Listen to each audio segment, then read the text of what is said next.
Fire officer ફૈઝનભાઈ તાજ દ્વારા આગ કેવા પ્રકારની લાગેલી છે તેને ધ્યાનમાં રાખીને એબીસી તથા CO2 બોટલનો ક્યારે ઉપયોગ કરી શકાય તે અંગે પ્રત્યક્ષ આગ લગાડીને તેમની ટીમ તથા શાળાના શિક્ષકો અને વિદ્યાર્થીઓને મોક ડ્રીલની લાઈવ તાલીમ આપી હતી। આ ઉપરાંત ડોક્ટર દિવ્યાબેન જેઓ ડેન્ટિસ્ટ તરીકેની કામગીરી કરી રહ્યા છે તેમણે પણ વિદ્યાર્થીઓને ખૂબ સુંદર 5 ટિપ્સ આપી હતી।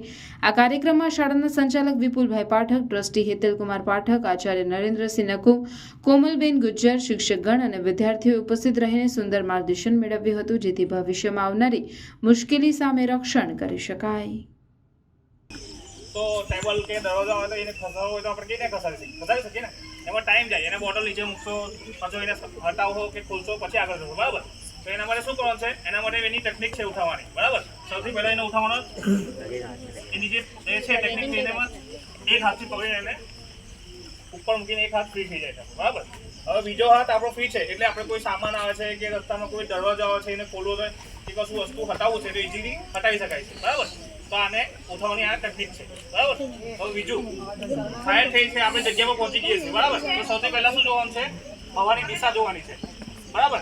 હવાની દિશા કઈ છે એની ઓપોઝિટ સાઈડ ચાલ્યું જવાનું છે। જ્યાં ફાયર થઈ છે ત્યાંથી આપણો 10 થી 15 ફૂટનો ડિસ્ટન્સ રાખવાનો છે, બરાબર। પછી આગ ઓલવવાની છે।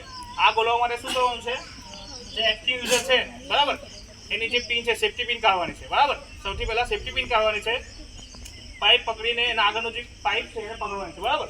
બીજું એની પર નિશાનો લગાવવાનો છે,